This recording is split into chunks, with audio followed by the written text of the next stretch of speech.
cool, warm, and hot. Oh, recording just started. All right.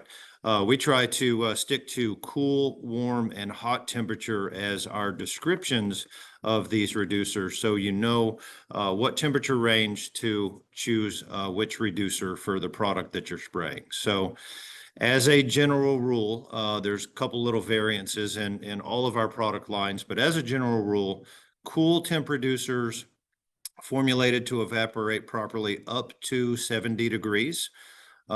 Anything above that, they're going to evaporate too fast on the surface and potentially trap solvent beneath. So that's when you need to step up to a warm temp if it's between 70 and 80 degrees, and then a hot temp when it's above 80 degrees, and even hotter temperatures up to 100 and above that. So I know some areas of the country, we have customers all over the place.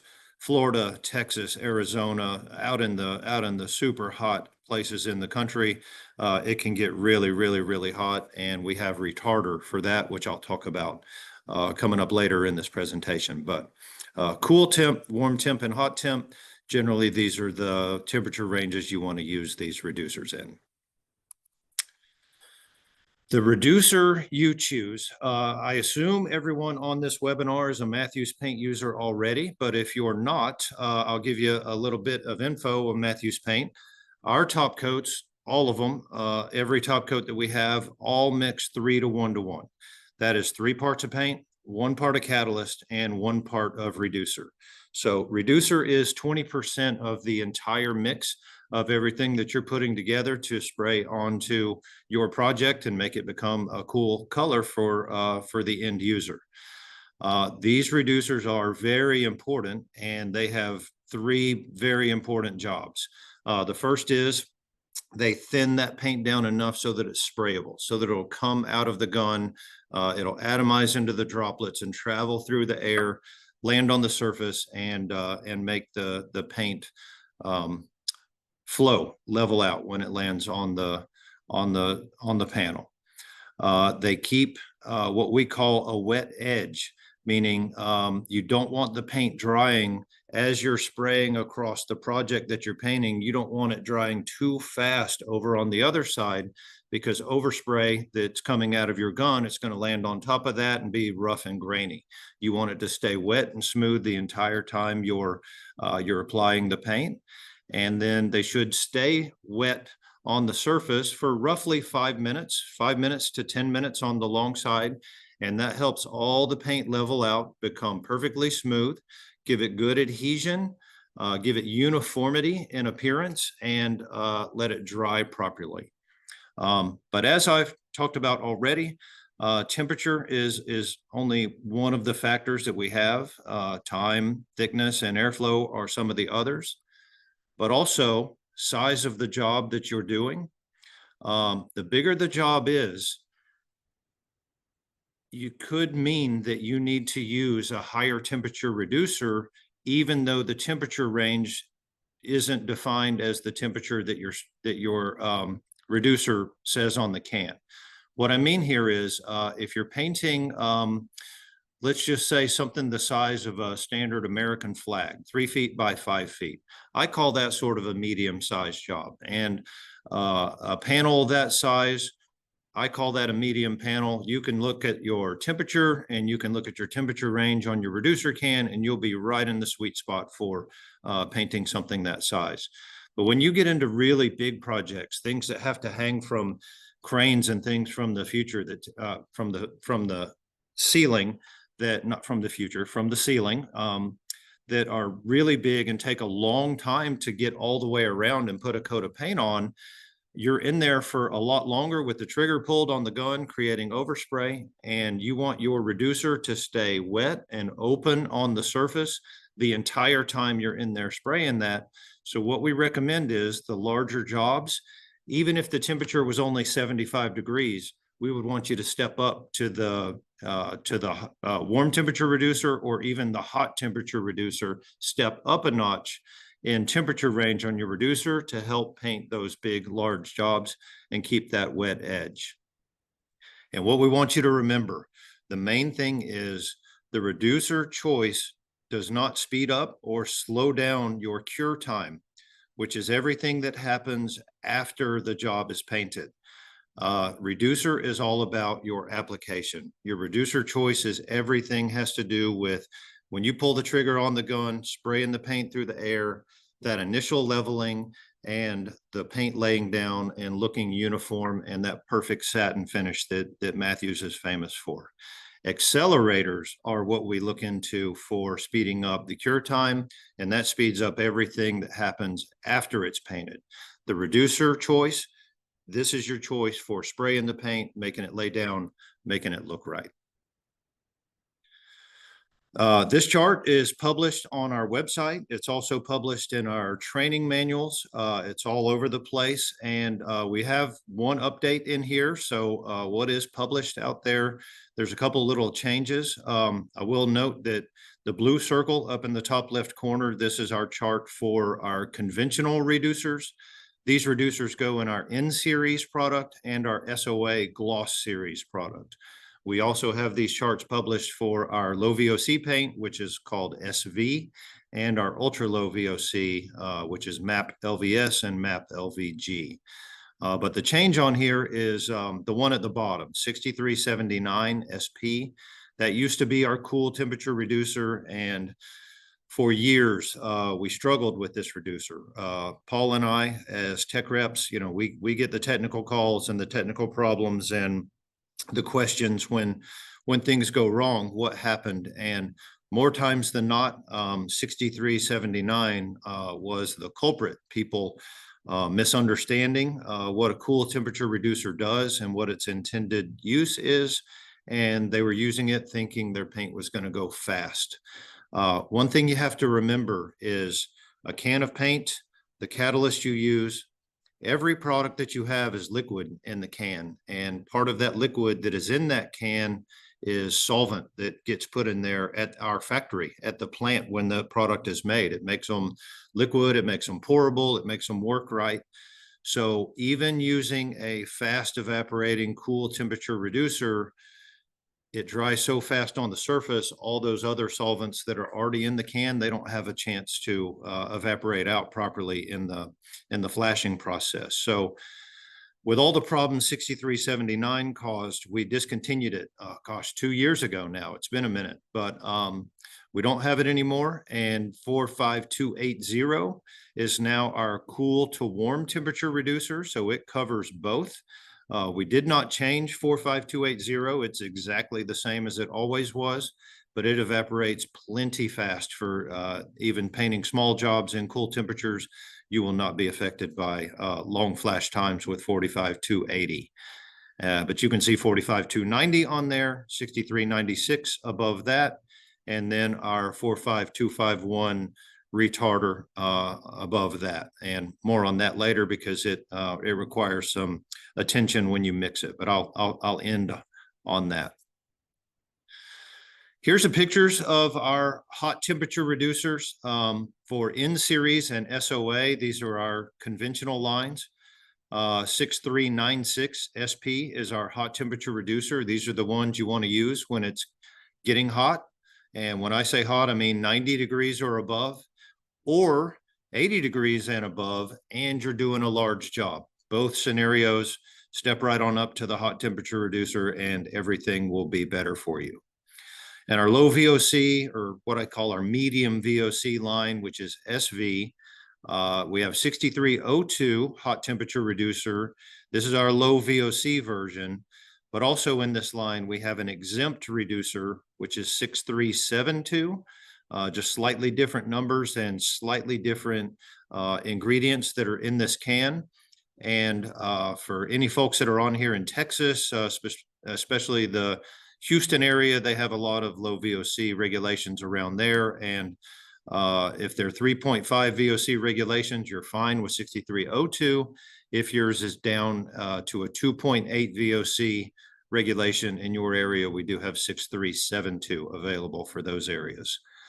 And then California and other places across the country where have very, very low VOC restrictions, we do have our ultra low VOC products, MAP LVS and MAP LVG.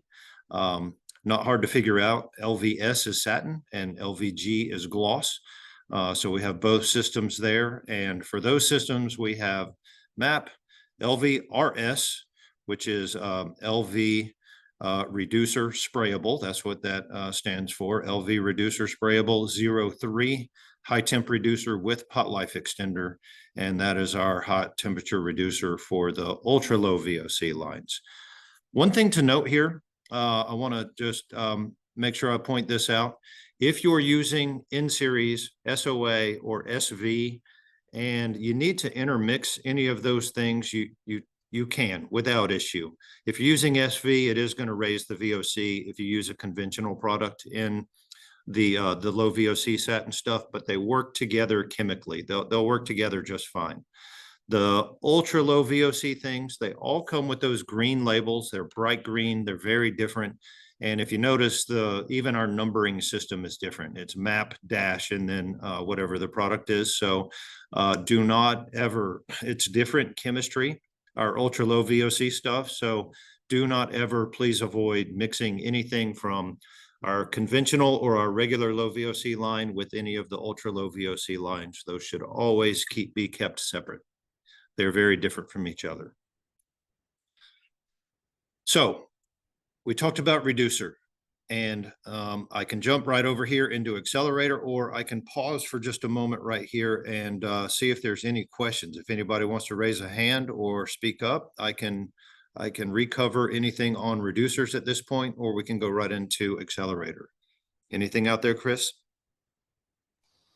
Nothing at this point. Anybody from participants, any questions to this point? We had one in Q&A, but you answered it literally as it was being asked. So we're fantastic. That worked out well.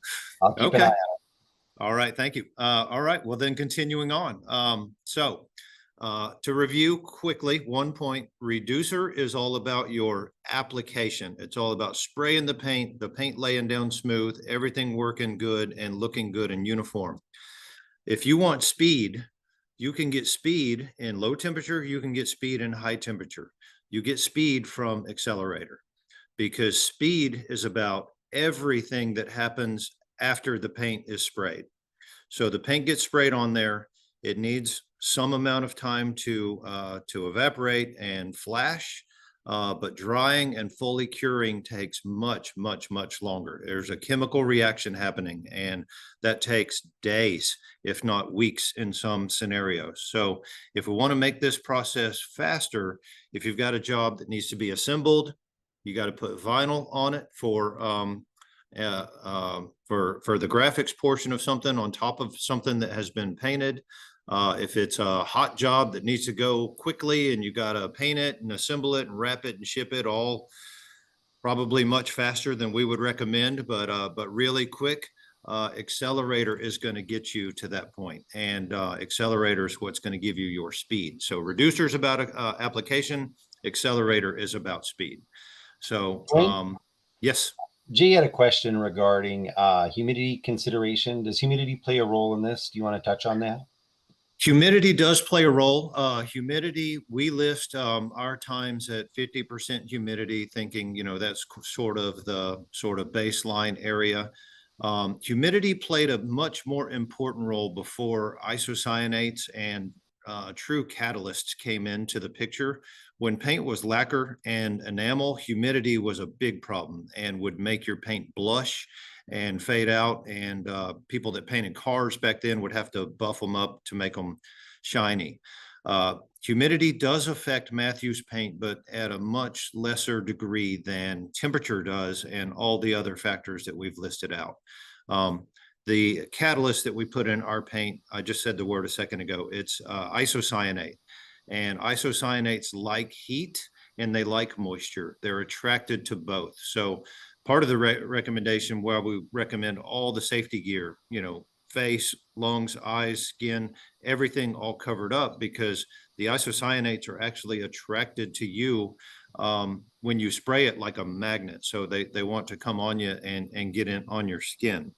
So when it is highly humid, it can actually help speed up the curing process a little bit because the isocyanates like the humidity in the air. It makes them work faster.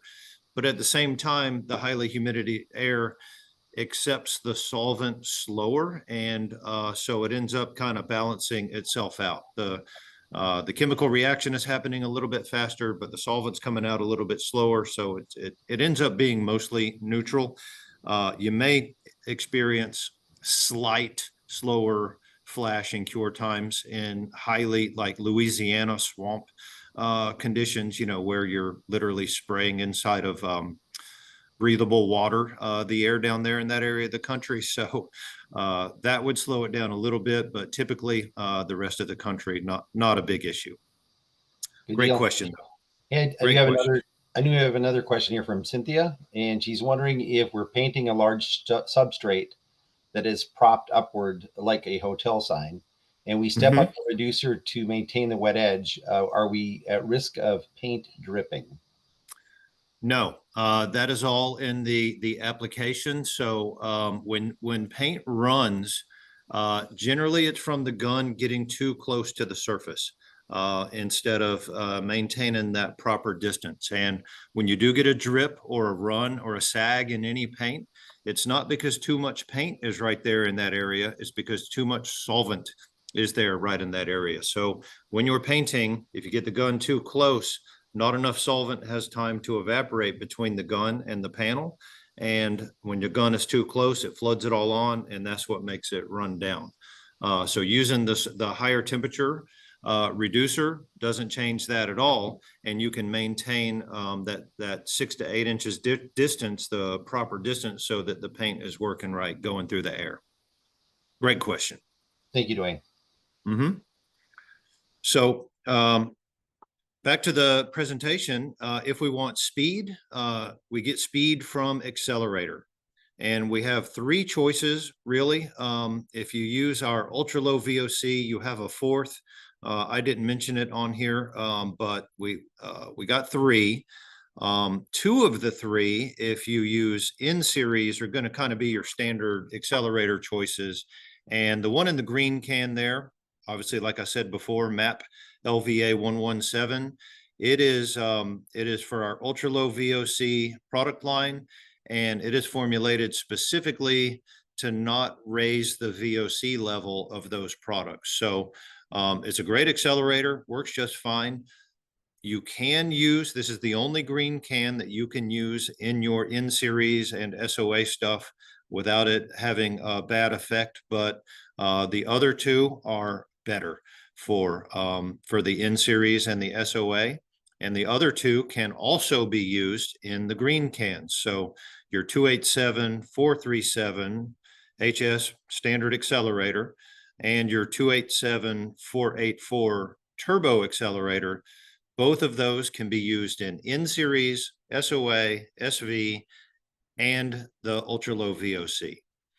Our 287 437 is just our standard strength regular accelerator, great for everyday use. It can also be used with our base coat converter process, so doing multiple colors all on one project. It really helps with that. And it's a pretty gentle accelerator to be able to use. And people like it when the temperatures get hot.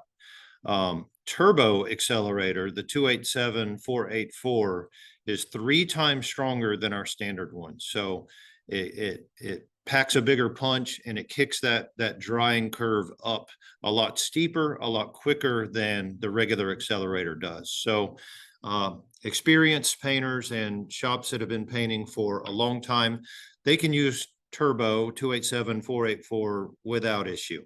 But if you're brand new, just learning and just kind of coming into learning how mixing and not adding too much and the whole 9 yards, applying, not missing your flash time, your recoat window, turbo, because it's so strong, when the temperatures are hot, you do have to be a little careful of it. So in those cases, we recommend only putting a half load of reducer in, accelerator into the job. 90 degrees is sort of my cutoff of where I start reducing the amount of accelerator that I put into my mixes when I teach this or when I'm mixing paint myself to paint for a project. So the document over to your right, it's on our website. This is our accelerator chart. So we've broken it down into specific grams based on how many ounces of mixed color or clear coat that you have ready to spray. That's the blue column on the left. And then each column to the right of that are the 287-437, the MAP LVA 117, and the 287-484 are 3 accelerator choices. We tell you exactly how many grams you should put in there. But the point of this slide, why I'm showing this to you right now, is this document is our max load, the maximum amount that we want you to put in. When temperatures are over 90 degrees, it's okay to cut this number in half over here on the right side. Whichever accelerator that you're using, only put half of that amount in when the temperatures are really hot, and that'll keep that accelerator from kicking too hard, too fast, and missing your recoat window for being able to apply additional coats. And when the temperatures are hot, use the hot temperature reducer with the accelerator. It kind of doesn't make sense at first because your hot temperature reducer is evaporating slowly and your accelerator is kicking your chemical reaction faster, but it's a great combination. They work fantastic together to paint in hot temperatures over the summer. So you can do both.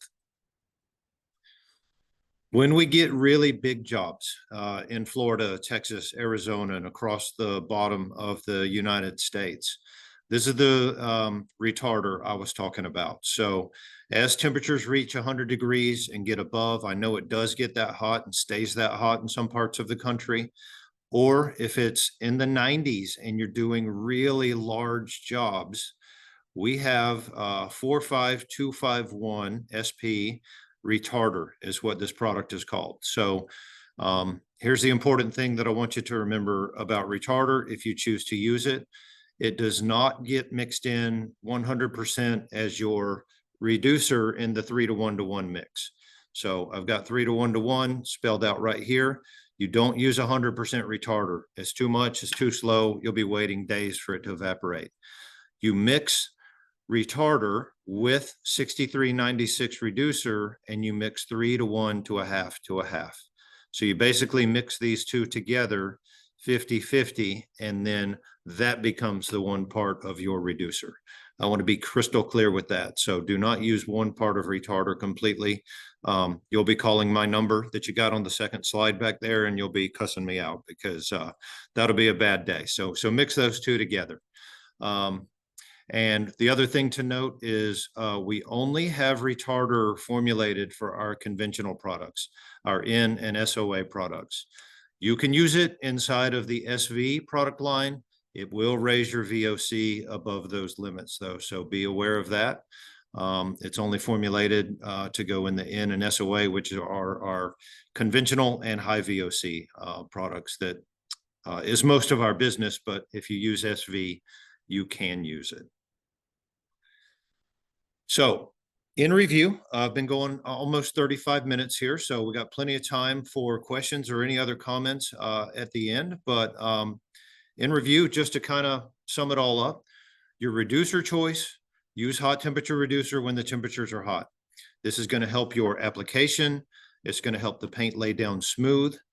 You will have much less overspray, graininess, any of that stuff, or texture on the surface. And as the paint dries, you're going to get that even satin uniform gloss that you're looking for.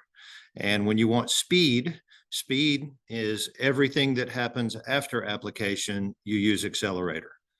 You can mix them with hot temperature reducers. It is no problem at all to use the retarder and reducer combo that I just talked about and turbo accelerator. They'll work just fine together.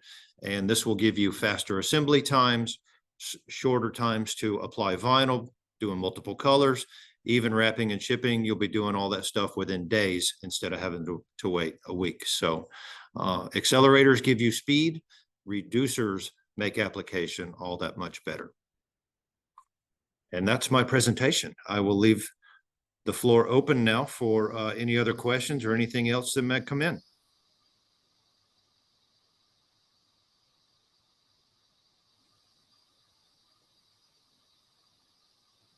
I've talked to some of you people. I know you're not shy. You got to speak up.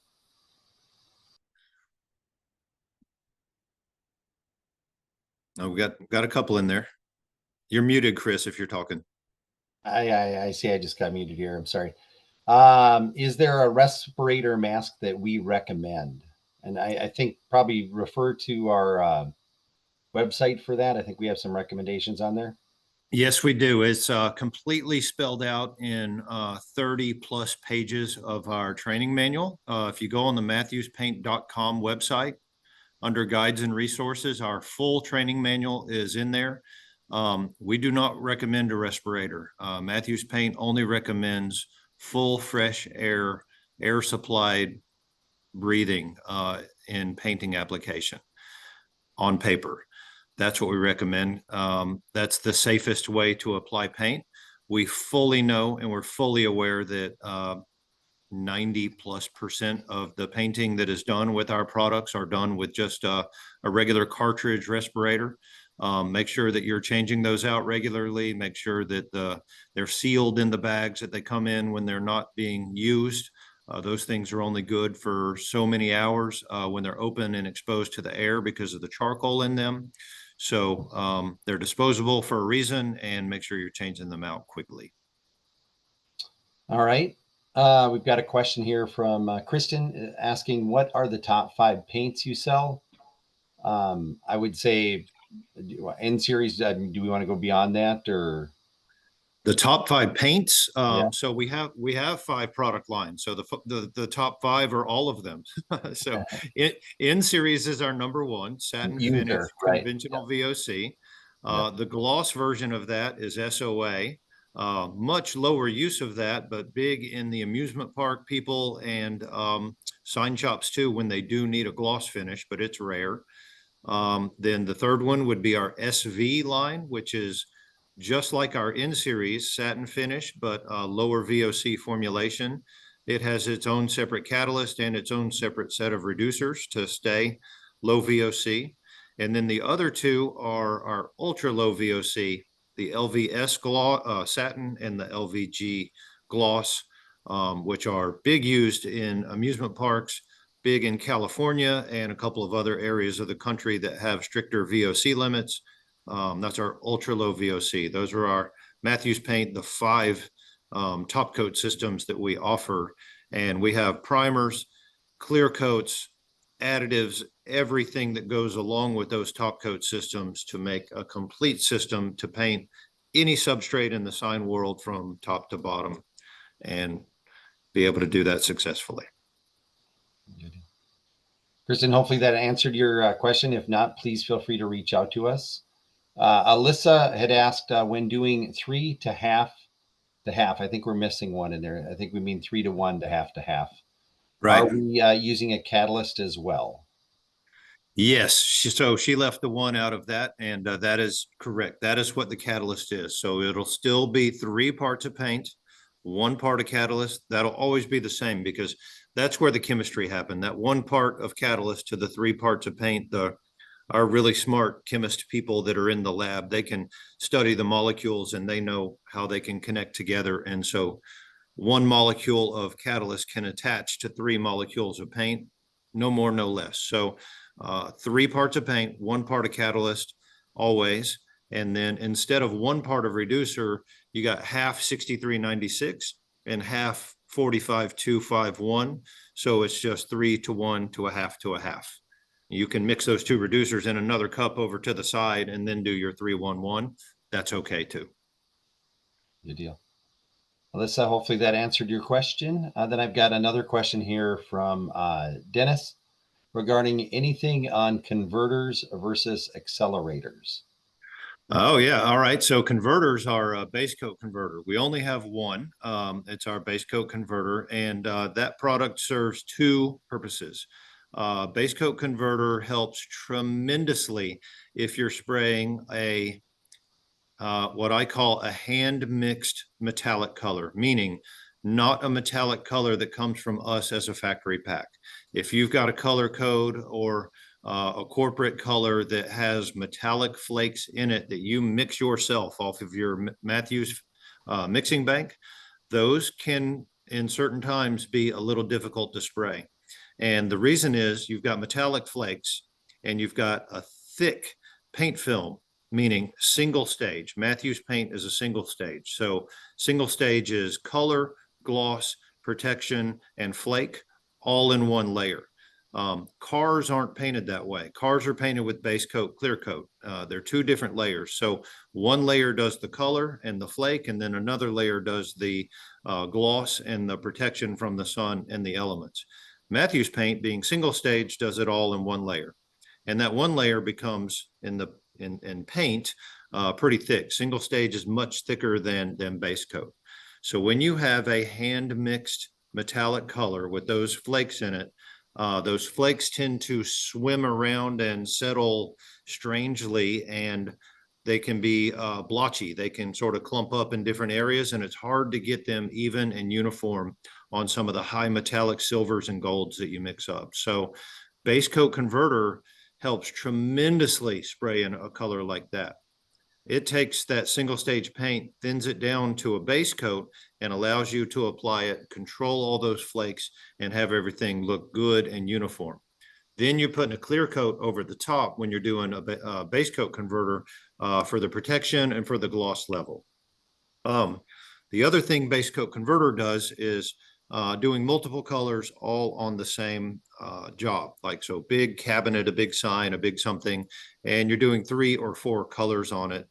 Base coat converter will allow each one of those colors to flash faster and get to the point that you can put tape on it and do all those colors all in the same day. But I'll share this with you. Using accelerator with the base coat converter helps that tremendously. And with turbo accelerator, you can be just as fast as base coat converter with doing the multiple colors with turbo accelerator. So your choice, either or on the multiple color things, but base coat converter is irreplaceable and very important when doing those high metallic silvers and golds. It'll save your job from being difficult. So that's where I like to use base coat converter, and then I use the accelerators for speed. And then multiple colors. If you have the base coat converter on hand, perfect. Use it and use the accelerator with it, and you'll rock and roll. Go fast. Good deal. Regarding that, I would say for base coat converters, we want to make sure that we're using a clear coat over it when we're done to give it the final protection. Where with an accelerator, to Dwayne's earlier point, you could put that in and you wouldn't be required necessarily to put a clear coat on it, but the converter does require the clear coat. Is that a safe bet there, Dwayne? That is absolutely correct. If you're doing base coat converter on the exterior or anywhere that any sunlight or weather can get to, it is mandatory to put clear coat on top of it. Yep. All right. Any other questions from the call? Right. Wrapping up right on time. Thank you guys so much. Really appreciate it. And we're going to post the recording when we have all of that and send it out to folks who attended and even some folks that didn't attend but signed up. So all right. Appreciate it very much. Thank you. Yeah, thank you. Thank you everybody for taking the time out today. We appreciate you joining us. All right.